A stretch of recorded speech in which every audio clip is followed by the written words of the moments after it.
Assalamualaikum warahmatullahi wabarakatuh. Shalom, Om Swastiastu, Namo Buddhaya, dan salam kebajikan bagi kita semua. Perkenalkan, saya Kristo Sumurung Tua Sagala, dosen pada Fakultas Hukum Universitas Jember. Pada kesempatan ini, izinkan saya menyampaikan unjuk kerja Tridharma Perguruan Tinggi pada unsur pendidikan dan pengajaran dalam mata kuliah yang saya ampu dan sesuai dengan bidang keahlian saya, yaitu mata kuliah Hukum Pemilu dan Pilkada. Dengan kode mata kuliah HKT 1522.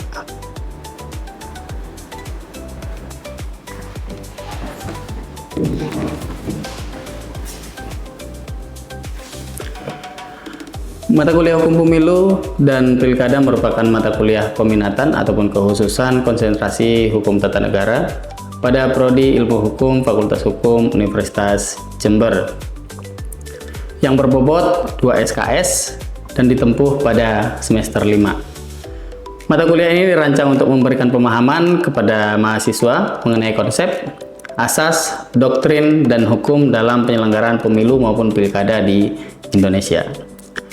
Selama 1 semester, mahasiswa akan mempelajari berbagai topik, mulai dari konsep umum demokrasi dan pemilu, bentuk dan sistem pemilu, sejarah dan dinamika pemilu di Indonesia, penyelenggara dan penyelenggaraan pemilu di Indonesia, serta sistem penegakan hukum pemilu di Indonesia yang juga mencakup studi kasus terhadap penegakan hukum pemilu tersebut.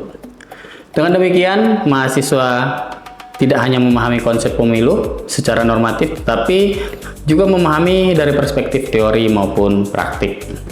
Mata kuliah ini mendukung capaian pembelajaran lulusan yang telah dituangkan dalam RPS, yaitu terbagi atas 3 CPL, yaitu CPL 6, mahasiswa mampu menyusun konsep kasus hukum dengan menerapkan metode berpikir yuridis normatif berdasarkan sumber, asas, prinsip, dan norma hukum positif Indonesia.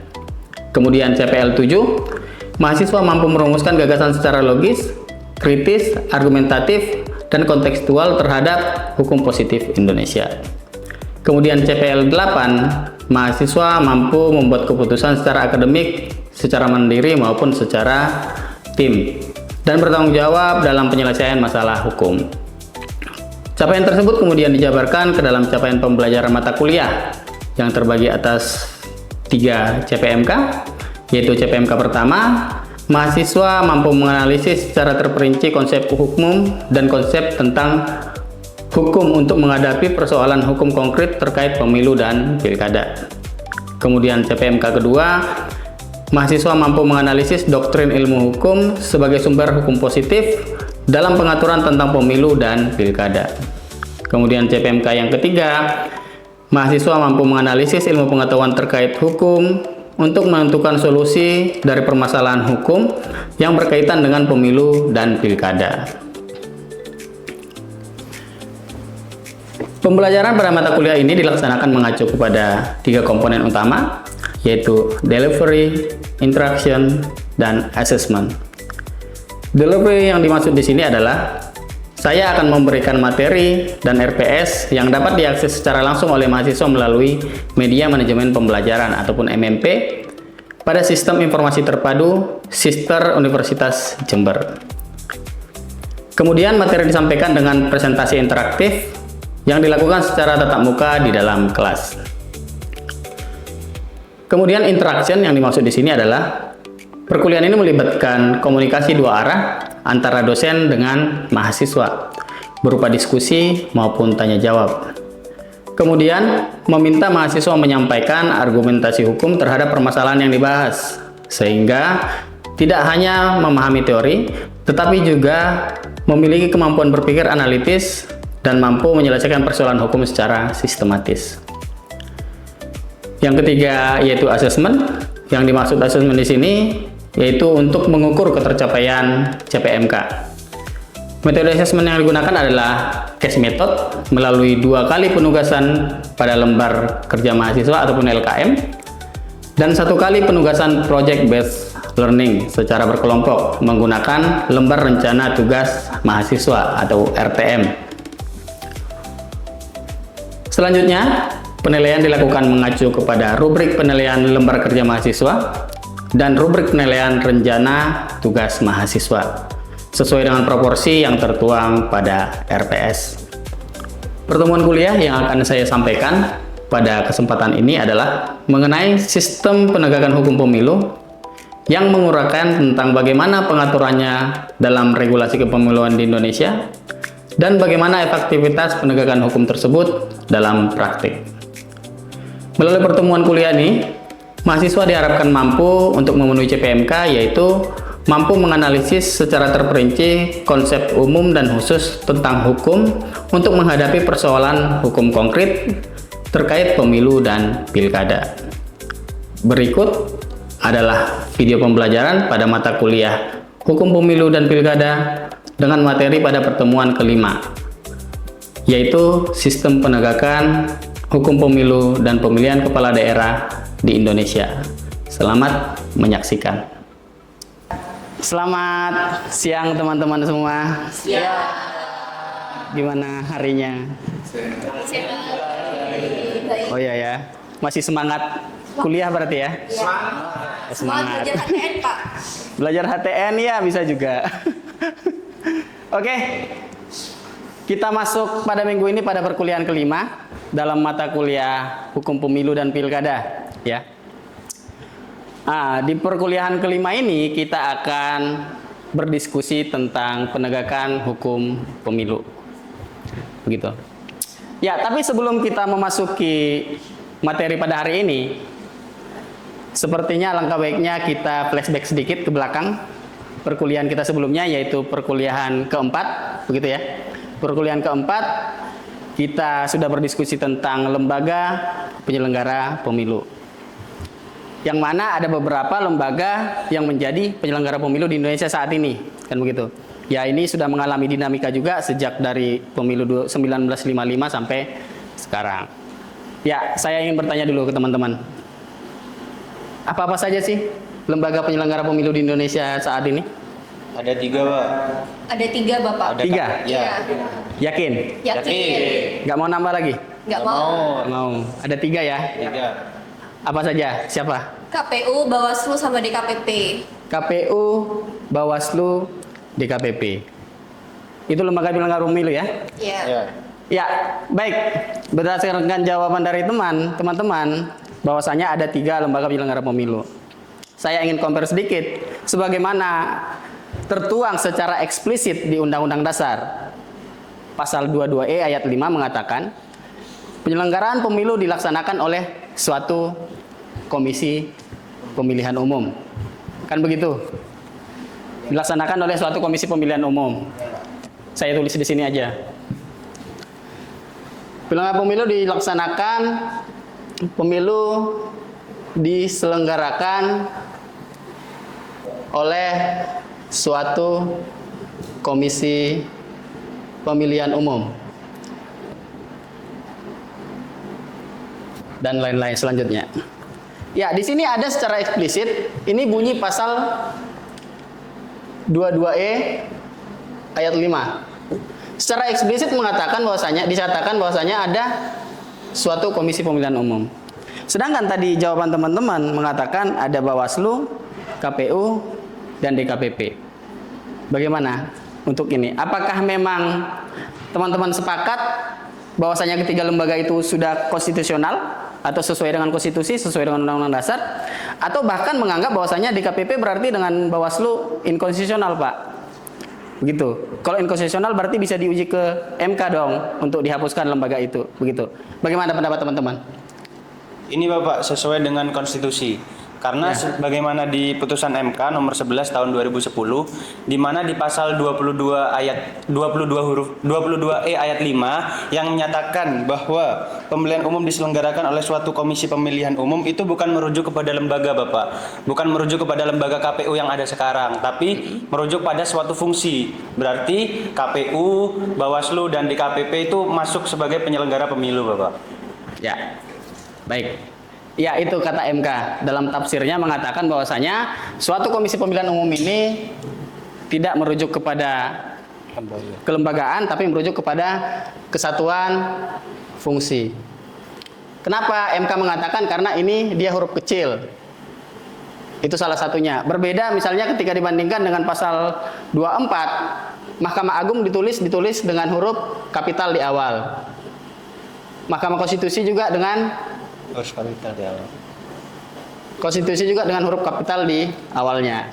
Begitu. Itu jadi salah satu interpretasi MK dalam menafsir konstitusionalitas lembaga penyelenggara pemilu di Indonesia saat ini, yaitu 3 lembaga: KPU, Bawaslu, DKPP. Ya, terima kasih teman-teman untuk flashbacknya. Sekarang kita lanjut ke pembahasan selanjutnya. Perkuliahan kita hari ini perkuliahan kelima tentang penegakan hukum pemilu. Nah, seperti biasanya saya selalu menawarkan buku saya, monggo dibaca. Kalau misalnya tertarik, yang bisa di-scan melalui barcode di atasnya. Begitu ya, ini dapat digunakan sebagai referensi dalam perkuliahan ini. Sejak perkuliahan pertama hingga perkuliahan terakhir nantinya. Begitu, paling tidak saya masih punya 3, tapi di luar ini ketika teman-teman punya referensi, silahkan lebih baik malah. Jadi bisa mengcompare pemikiran dosen yang satu ataupun peneliti yang satu dengan yang lain. Penegakan hukum pemilu. Apa sih penegakan hukum pemilu? Mungkin teman-teman sudah biasa mendengar tentang penegakan hukum ya. Penegakan hukum ya seperti polisian itu penegakan hukum, kejaksaan penegakan hukum, hakim juga penegakan hukum, begitu. Itu secara umum. Nah, tapi dalam hukum pemilu ataupun dalam penyelenggaraan pemilu, penegakan hukum itu dibagi atas tiga bagian. 3 bagian di sini. Yang pertama, ini sesuai dengan undang-undang ya, Undang-Undang 7 2017 tentang pemilu, maupun juga Undang-Undang 1 2015, Undang-Undang Pilkada, membagi penegakan hukum pemilu maupun penegakan hukum pemilihan menjadi 3 bagian. Yang mana pertama itu adalah penindakan pelanggaran, penyelesaian sengketa proses, penyelesaian perselisihan hasil. Penindakan pelanggaran masih terbagi dalam beberapa. Ada itu bisa dilihat di sini, tindak pidana pemilu, pelanggaran administratif TSM, kemudian pelanggaran kode etik penyelenggara pemilu. Kemudian ada penyelesaian sengketa proses, yang mana itu terbagi atas 2, sengketa antar peserta, yang kemudian sengketa antara peserta dengan penyelenggara. Penyelenggara yang di sini di dalam kurung adalah KPU. Begitu, bukan penyelenggara yang lain. Kemudian di tahap akhir, di akhir pemilu ataupun hasil, ada yang namanya perselisihan hasil. Yaitu perselisihan antara peserta pemilu dengan KPU juga, lagi-lagi KPU. Jadi seolah-olah memang sengketa yang terjadi di pemilu ini lawannya itu selalu KPU begitu ya. Ini dia ketika diproses, ini ketika di akhir. Dia sengketa ataupun keberatan terhadap pengesahan ataupun penetapan dari KPU tentang hasil suara, gitu ya, hasil pemilu, penetapan hasil, yaitu dapat digugat di Mahkamah Konstitusi. Ya ini, jadi ada tiga kewenangan ini, mungkin nanti akan secara spesifik dijabarkan satu persatu: tindakan pidana pemilu, pelanggaran administrasi, kemudian TSM, kemudian kode etik, itu akan dijabarkan dalam kuliah-kuliah selanjutnya nanti ya. Berdasarkan Undang-Undang 7 2017 maupun 1 2015, ada beberapa lembaga yang terlibat dalam penegakan hukum pemilu. Bisa dilihat di sini, ada Bawaslu, ada DKPP, ada kepolisian, kejaksaan, Mahkamah Konstitusi, Mahkamah Agung, dan peradilan di bawahnya. Mahkamah Agung itu kan masih punya 4 kamar lagi kan? Ya. Ada peradilan umum, Peradilan agama, ada peradilan agama, peradilan militer, tata usaha negara, dan tata usaha negara. Begitu. Jadi yang terlibat di pemilu, peradilan tata usaha negara dengan peradilan umum. Ya, ini sekalian tabel ini sekalian menjelaskan lembaga yang berwenang menangani pelanggaran tadi, melakukan penegakan, sekaligus juga menjelaskan tentang perbedaan ataupun perbandingan antara pemilu dan pilkada. Tentu seperti yang kita tahu bersama bahwasanya pemilu dan pilkada saat ini diatur dalam 2 undang-undang yang berbeda. Ya kan? 2 undang-undang yang berbeda. Ketika kita bicara tentang pemilu, maka dasar hukum yang kita gunakan, yang kita baca adalah Undang-Undang 7 tahun 2017 dan perubahannya.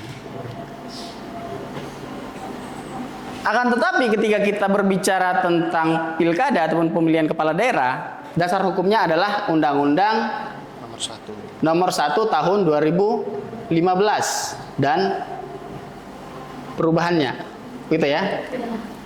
Nah, selain dari perbedaan undang-undang ini, terdapat juga beberapa perbedaan dalam penegakan hukum di pilkada maupun di pemilu.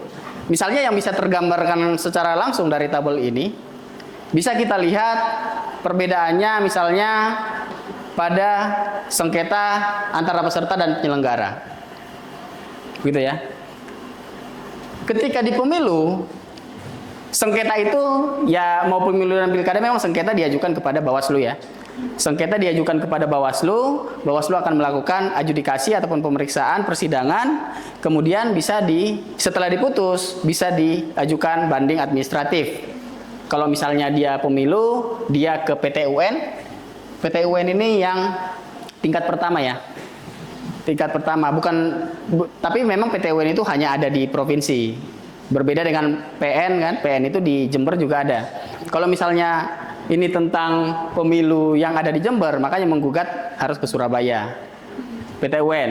Sedangkan di pilkada itu dia ke Pengadilan Tinggi Tun, beda banding administratifnya, begitu.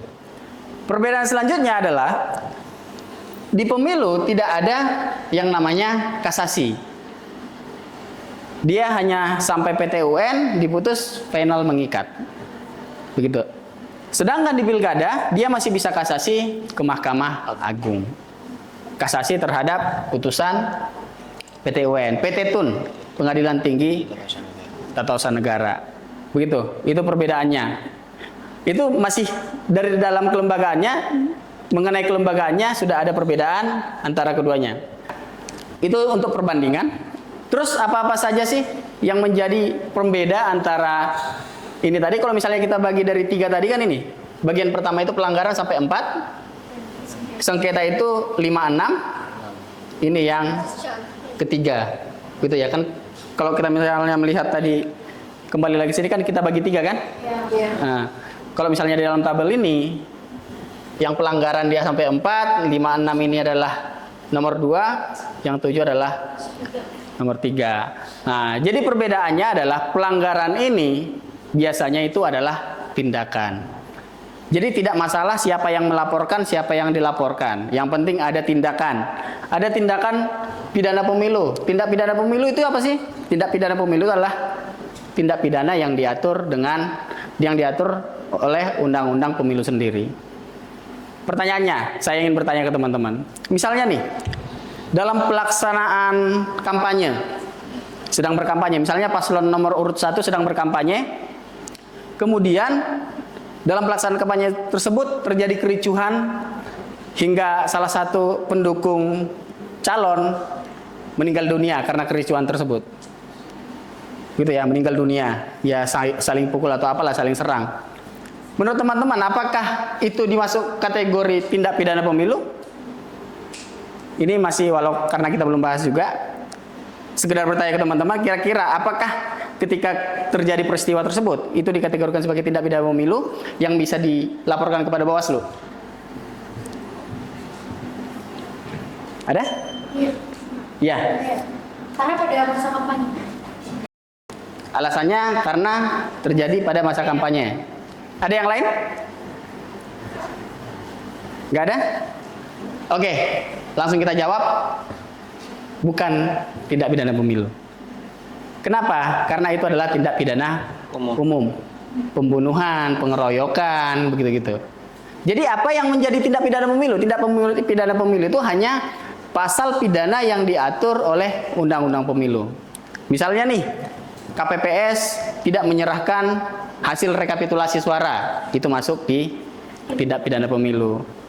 Atau pasangan calon memalsukan data, misalnya saya mau mencalonkan diri, saya palsukan ijazah. Ijazah palsu tersebut saya gunakan untuk mendaftarkan sebagai calon, itu masuk tindak pidana pemilu. Jadi berbeda dengan tadi pengeroyokan, itu sudah masuk tindak pidana umum. Itu tidak dilaporkan ke Bawaslu. Ya walaupun dalam kasus-kasus tertentu itu sering dibawa ke Bawaslu. Tapi Bawaslu akan menjawab ini bukan tindak pidana pemilu, ini tindak pidana umum, silahkan melaporkan ke kepolisian. Kemudian ada pelanggaran administratif, ini pelanggaran terhadap tata cara.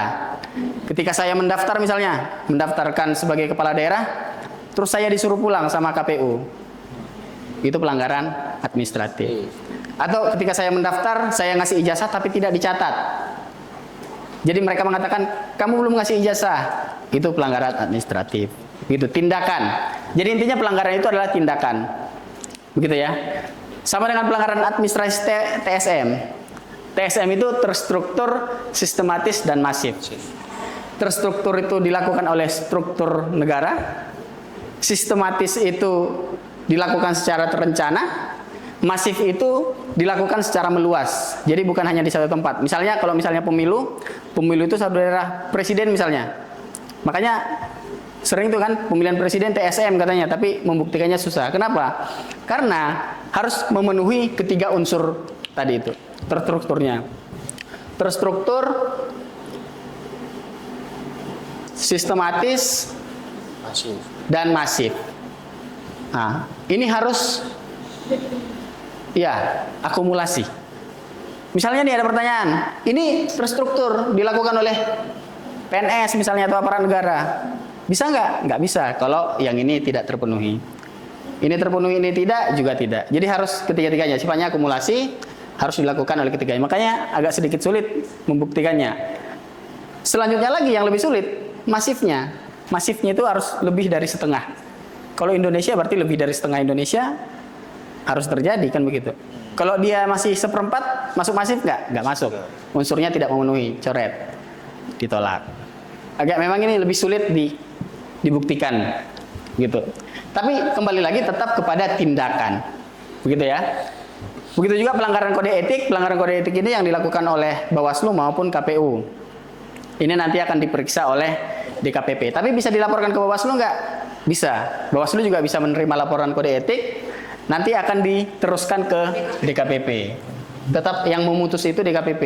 Jadi sifatnya di sini Bawaslu sebagai penyidik, Bawaslu sebagai penyidik, di sini Bawaslu sebagai hakim, di sini ya sebagai penyidik ya. Sini sebagai hakim, di sini sebagai hakim.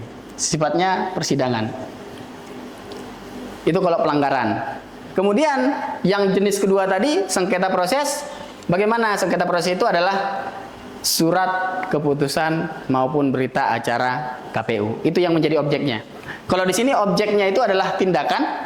Kalau di sini objeknya itu surat keterangan maupun berita acara KPU. Kalau itu nggak ada gimana? Apakah bisa digugat sengketa? Nggak bisa. Itu sudah paku mati sebagai amanah undang-undang maupun Perbawaslu, peraturan Bawaslu. Begitu ya. Kemudian ada, ya ini sistemnya menggugat ke Bawaslu. Digugat ke Bawaslu, diajukan permohonan, dengan mekanisme sidang, putusan, sidang putusan. Kemudian ada perselisihan hasil, ini disampaikan kepada Mahkamah Konstitusi. Begitu. Ya, lalu apakah sistem penegakan hukum pemilu itu sudah berjalan secara efektif? Kebetulan kami sudah pernah menulis itu, bisa teman-teman akses di Jurnal Legislasi Indonesia, yang mana kami mengomentari sistem penegakan hukum pemilu Indonesia sekarang ini. Paling tidak ini yang secara umum gambarannya ya, bisa teman-teman gali sendiri nanti. Di sini ada 3 hal. Ya sebagai pijakan kami mengatakan bahwasanya penegakan hukum Indonesia belum efektif. Kenapa? Karena masih, misalnya nih kasus putusan nomor 757. Di sana itu putusan perdata menganulir, yang mana putusan perdata saat itu mengatakan membatalkan tahapan pemilu. Itu yang mana itu bukan kamar pemilu sebenarnya, bukan kamar penegakan pemilu. Kemudian ada perbedaan tafsir objek pelanggaran dan administrasi sengketa. Di sini lebih lucu. Seperti kita bahas sebelumnya bahwasanya yang membedakan pelanggaran dengan sengketa itu kan objeknya, tindakan dan SK maupun berita acara. Sedangkan di sini PT UN mengatakan bahwasanya tindakan pun dia masuk ke objek sengketa. Ini bisa mungkin diakses teman-teman nanti. Ya untuk itunya ya, lebih memperluas lagi atau bisa dibaca di jurnal ini. Kemudian inkonsistensi penyelesaian sengketa ini bahkan PT UN di daerah satu dengan daerah lainnya juga berbeda menilai tentang objek sengketa. Ada mengatakan bahwasanya dia itu harus, misalnya nih kita ambil salah satu contoh putusan nomor 425 di Jakarta. Objek sengketa proses pemilu adalah keputusan tentang penetapan partai politik peserta pemilu. Dia mengatakan begitu. Sedangkan di putusan Banda Aceh mengatakan pengembalian data dan dokumen persyaratan pendaftaran partai politik pun termasuk objek sengketa, begitu. Jadi masih ada perdebatan-perdebatan. Ya ini sebenarnya menjadi masalah juga dalam penegakan hukum ini. Yang mungkin untuk mencarikan solusi selain bukan kewenangan kita dan bukan kewajiban kita juga. Tapi sebagaimana misalnya akademisi, teman-teman juga yang berkutat di dunia akademisi ya bisa aja mengkaji tentang hal-hal yang beginian. Kesimpulan dari keseluruhan materi ini adalah secara normatif regulasi kepemiluan sudah cukup komprehensif mengatur tentang sistem penegakan hukum pemilu. Akan tetapi dalam praktek kadang masih ada kontroversial begitu. Seperti tadi ya, perbedaan tafsir lah, yang bukan kamarnya ngurusin kamar pemilu lah, itu masih terjadi. Begitu. Ada diskusi sampai di sini? Saya Deva. Ya. Oke, jadi mungkin bisa di slide yang jurnal itu Pak Kristo. Ya. Nah, itu kan Pak Kristo bilang di situ bahwasannya apakah mungkin penataan sistem penegakan hukum pemilu saat ini sudah sesuai. Nah, Pak menilai kalau misalkan berkaca secara empiris dari struktur kelembagaan Bawaslu, kan dia kan di situ juga ada di mana ada dua mandat, dualisme, yaitu divisi dengan penegakan sama pengawasan itu kan jadi satu kan memutusnya.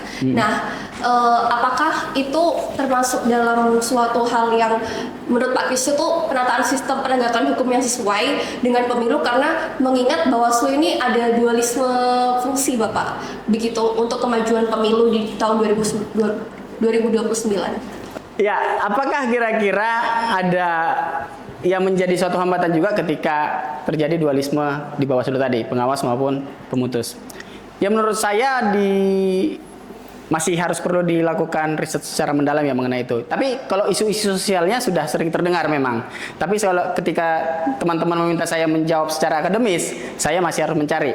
Tapi kalau misalnya berlandaskan dari isu-isu sosial, ini sudah ramai dibicarakan juga saat ini. Perlu dipisahkan begitu. Karena mereka sudah ikut ngawasin, malah mereka jadi hakim lagi, kan begitu. Itu kan jadi problem tersendiri juga.